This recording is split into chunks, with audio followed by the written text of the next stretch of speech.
रानी पवन रेखा one में जाकर के जिस समय सखियों के साथ में रथ पे सवार होकर के गई, वन में जाकर के पहुंची, रथ से नीचे पैर उतारा, मंद मंद ठंडी ठंडी हवा चल रही थी। हवा के झोंकों से आकर के रानी पवन रेखा एक दूसरे से बिछुड़ जाती हैं।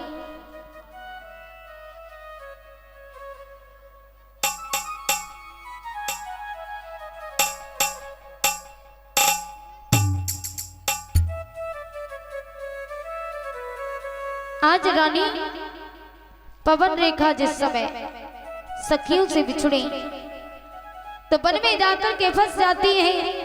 लेकिन वन में हुआ क्या कि बने कई विधि गति की कहानी,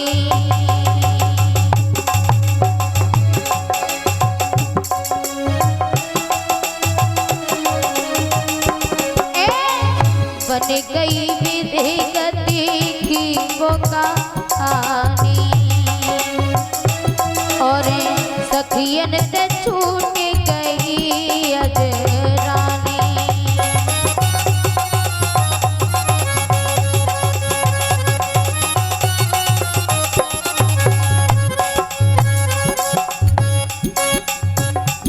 अरे बनी बगिया में अजब कहानी रे कहानी रे कहानी रे कहानी।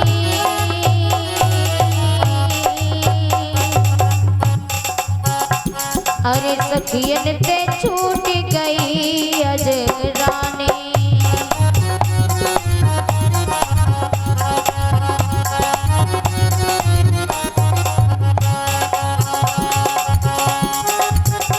अरे घिर गई रानी के जाए बगिया में, दिल में सोच सोच बचता देखे बाग और भालू बंदर, चेहरा रानी को बड़ो उदास।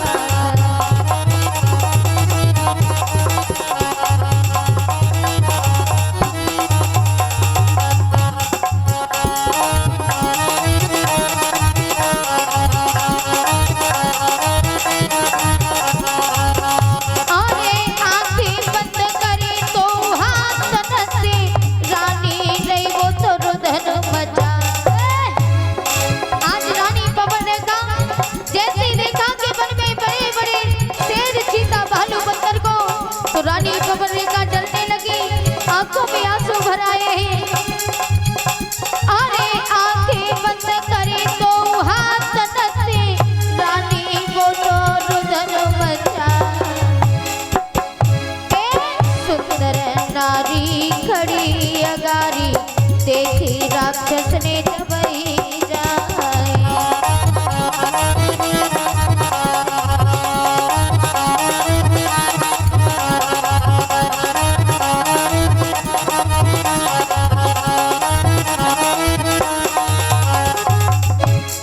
आज रानी पवन रेखा जैसे ही देखा वन में जाकर के पहुंची, तो वन में बड़े बड़े शेर चीता भालू बंदर ने रानी पवन रेखा को घेर लिया।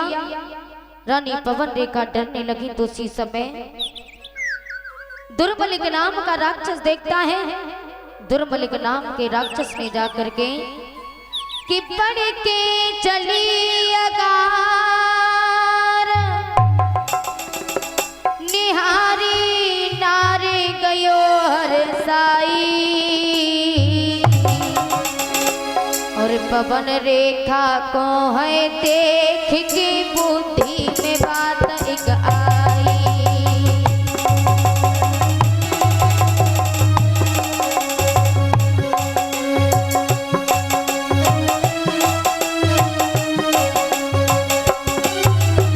आज रानी पवन रेखा ने जैसे चीखना प्रारंभ किया, दुर्बलिक नाम का राक्षस आकर के देखा।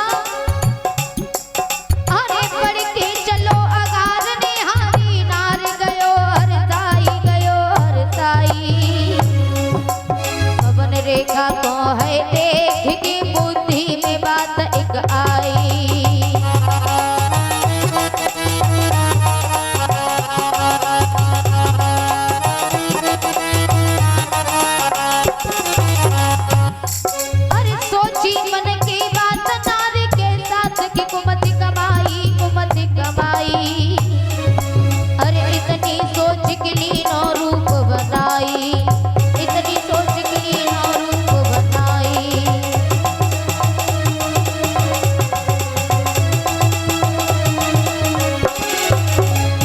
राक्षस जाकर के रानी पवन रेखा के पास में पहुंच गया और जाकर के कहा कि सुंदरी, डरने की बात नहीं है, मैं आ चुका हूँ। पवन रेखा ने कहा महाराज आप, क्योंकि उसने महाराज उग्रसेन का रूप धारण किया, रानी पवन रेखा के सामने पहुंचा। रानी पवन रेखा ने कहा महाराज अभी तो आप महलों में थे, इतनी जल्दी यहाँ कैसे आ गए? तो कहा कि मेरा महलों में मन नहीं लगा, तो मैंने सोचा कि थोड़ा जाकर के मैं भी घूम के आता हूँ। आइए, इस जंगल में कोई नहीं है हमारे और तुम्हारे सिवा, इस जंगल में अकेलेपन का आनंद लेते हैं। झाड़ियों के बीच में दुर्मलिक नाम का राक्षस रानी पवन रेखा को ले गया, उसके साथ में शारीरिक संबंध बनाया और